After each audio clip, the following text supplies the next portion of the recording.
welcome to the deep dive. Today, we're strapping in for a pretty unusual mission. Yeah, this is a fun one. We've taken this whole stack of sources that you just wouldn't normally see together. We've got Plutarch, classical history, we've got venture capital philosophy, and then the latest neuroscience on pair bonding. All to answer one, I think, pretty essential question. How do you achieve a monopoly in love? And that's really the core tension we're digging into. Our sources, they all seem to suggest that achieving security, commitment, and even that sustained desire, it often hinges on getting out of that intense competition. So we're essentially taking Peter Thiel's 0 to 1 philosophy. Exactly. Creating a unique category instead of just competing in a crowded one and applying that directly to our personal relationships. So our goal today is to synthesize the drivers of desire, look at some historical masters of influence, people who built real strategic leverage, and then we'll jump into the modern psychological mechanisms that can either, solidify a connection or completely sabotage it. Let's start with that theoretical foundation. Why is competition so destructive in the first place? Well, you have to start with the philosopher René Girard. His theory of mimetic desire heavily influenced thinkers like Thiel. It's really the intellectual engine behind this whole idea. Right. Thiel says competition is for losers, but Girard kind of explains why everyone is so obsessed with competing to begin with. Yeah, that's it, exactly. Girard's core insight is that desire. It's never really independent. We don't just want an object, a car, a job, a person, because of its own qualities. We want it because we see someone else wanting it first. That person becomes our model. Our model, and then almost instantly, our rival. Inevitably. Because once you desire the same thing, the focus shifts completely away from the object itself. And on to beating the other guy. Right. Our sources call this dynamic a swiftly collapsing binary orbit. That's a great image. Think of two satellites trying to orbit the same planet. They just get drawn closer and closer until they collide. It's mutual, total annihilation. And that is the feeling of toxic rivalry, whether it's, in a boardroom or a dating pool. That collapsing orbit analogy, it just perfectly explains why chasing the same conventional stuff, looks, success, whatever, is so draining. You're just setting yourself up for a head-on collision. And this competition, it blinds us. Most of us are operating under what Girard's philosophy calls mimetic dogmas. So like conventional wisdom about what's desirable. Exactly. Society-approved beliefs about what we should want, and they convince us that if we just try harder or look better or earn more, we'll win. But if we follow Thiel's advice, the goal isn't to win the competition. No, the goal is to make the competition irrelevant. You have to escape competitive comparison entirely. The goal in life, just like in business, is to stop trying to be better than others and instead become incomparable to others. Moving into a category of one, that's the 0 to 1 shift. And if you can do that, you've discovered what Thiel would call a secret. A secret? Yeah. The most valuable secrets, he says, are these non-consensus truths that most people just miss because they're too busy following those mimetic dogmas. Finding that unique value requires some serious contrarian thinking. Which is why he has that famous interview question, right? What very important truth do very few people agree with you on? Right. It forces you to define what makes you an outlier. That's a pretty high bar for our deep dive today. Okay, so let's test this theory. Let's look at some historical masters of influence, people who built really an intimate monopoly over incredibly powerful partners. And we have to start with Cleopatra. Cleopatra's influence over Caesar and Mark Antony. It wasn't just leverage. The sources call it a strategic monopoly. And Plutarch's accounts are key here. He actually noted that her actual beauty was not in itself remarkable. So she wasn't winning some kind of conventional beauty contest. She wasn't competing on that level. Not at all. She was building proprietary value. Her unique offering was her charm, her intellect, her ability to speak multiple languages. She wove political necessity together with personal desire. She created a value proposition no one else could match. Exactly. And here's the key insight from the sources. Her sexual access was, quote, symbolic, not consumable. Okay, let's unpack that. That's a really powerful idea. It means that intimacy was never just a physical act that could be, replaced by someone else. It was always framed inside a much larger context of power, of ritual, of statecraft. So by presenting herself as the goddess Isis incarnate, she ensured that access to her was also access to legitimacy, to divine right. It elevated the relationship far beyond a simple affair into, an act of political necessity. So the scarcity wasn't just physical, it was structural. You couldn't just have Cleopatra, you had to join her strategic vision. Which irreplaceable. Her goal was securing her throne, and the relationship was the gate to that structural power. You see that same kind of long game strategy with Diane de Poitiers. She was King Henry II's companion for 25 years. I mean, that kind of longevity in the French court it's just unheard of. It required intense strategic positioning. It required incredible self-management. Diane, who lived from 1500 to 1566, was meticulous. She famously took drinkable gold. She thought it would preserve her youth and beauty. Wait, so the very thing she was doing to maintain her strategic edge, that might have been what actually killed her. It's a brutal irony, isn't it? Yeah. When they exhumed her remains back in 2009, they found extremely high levels of gold in her hair. It suggests the elixir may have caused her death. It's a literal cautionary tale about the cost of maintaining that monopoly. It really is. That connects so directly to that business parallel we found with Joan Rivers. I mean, after she was canceled from late-night TV, her monopoly just collapsed. And she executed a textbook ceiling and pivot. She saw the old rules didn't apply anymore, and she moved to QVC. She found this blue ocean, a non-competitive niche, and she just dominated it, rebuilt immense value. It's proof that survival demands that kind of contrarian thinking. And you also have someone like Ninon de Lenclos, who built her influence almost purely on intellectual grounds. Right, she was a French courtesan, an intellectual, an early feminist who just scorned marriage. And she was attracting admirers, known as the Oiseaux de Tournelle, well into her 70s. At age 79, even. Her power came from her philosophy.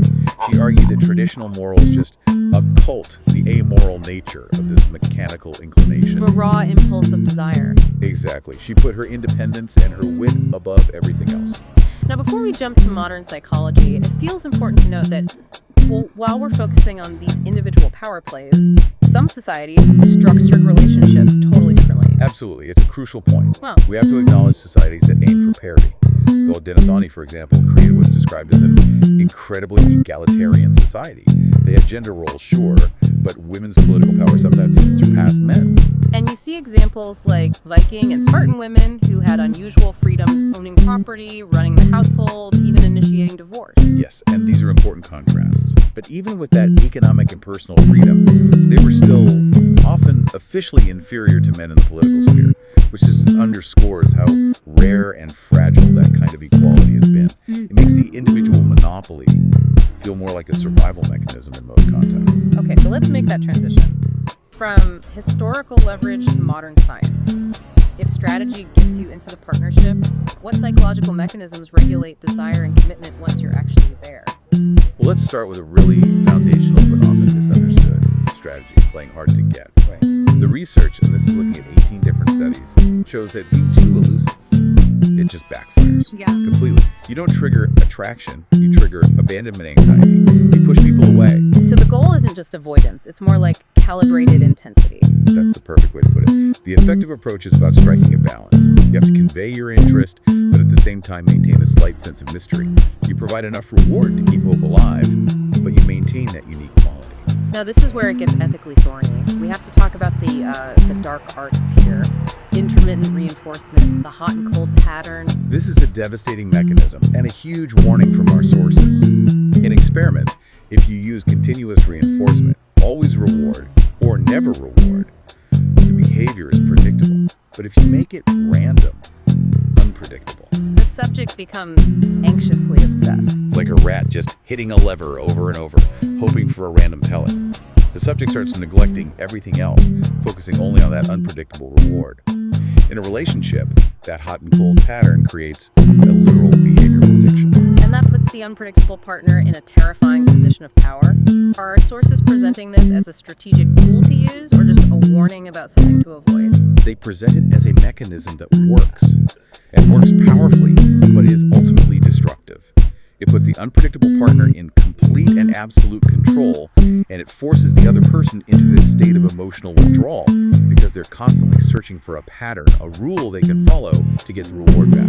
But the randomness is the trap. The randomness is the trap. That brings us to the positive side, the ultimate form of monopoly. Internal biological commitment. This is the ultimate 0-to-1 success story. True commitment acts biologically to suppress thoughts of alternatives. We see this in cognitive studies. There was one with committed heterosexual Chinese men, for example, who were shown to be automatically inattentive to attractive women. Their brain just filtered out the alternatives. So the competitive market essentially just ceases to exist in their mind.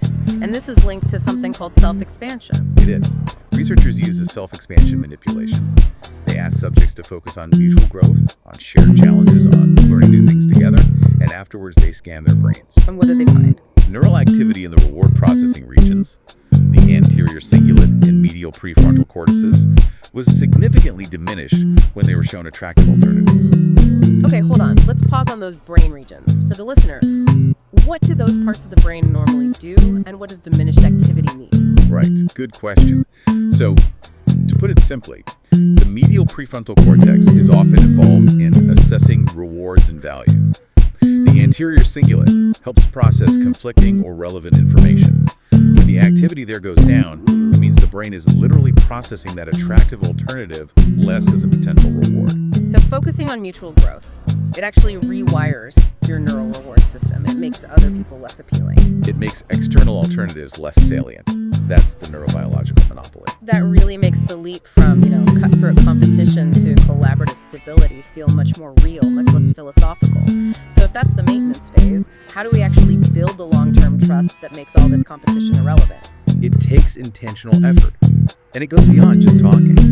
Trust is mostly built by avoiding negative perception. You have to be deliberately generous and give each other the benefit of the doubt. I know this dynamic. If your partner messes up a little, but you immediately frame it as, they don't respect me, it just starts this negative spiral. Exactly. The partner who's being judged feels constantly criticized, like it's impossible to please you, so they just give up trying. And clarity interrupts that. Clarity and generosity. Yeah. Practically, it means say what you mean and mean what you say.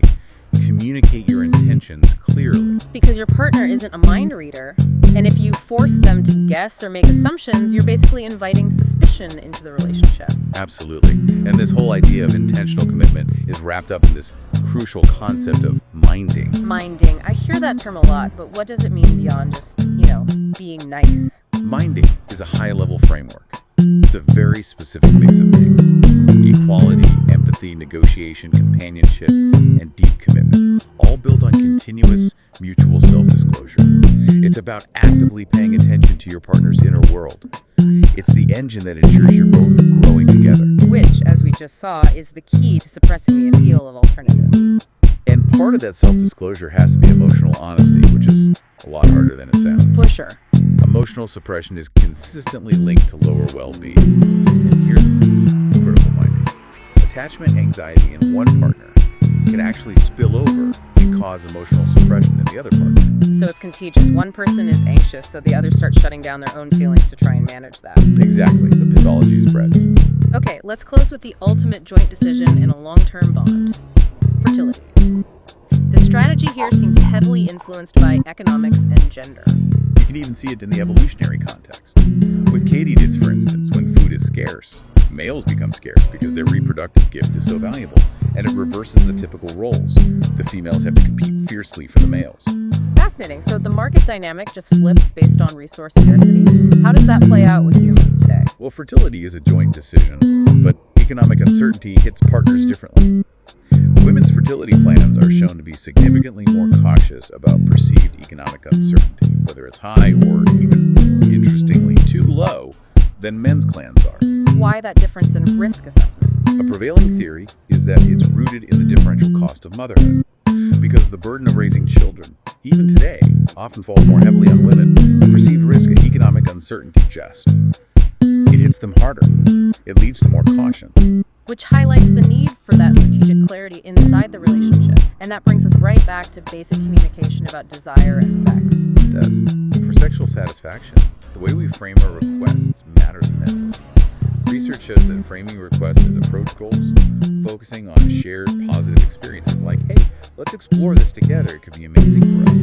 That's associated with higher desire and satisfaction for both partners. As opposed to the negative framing. As opposed to avoidance goals. For example, trying to avoid disappointing your partner or focusing on preventing a negative outcome.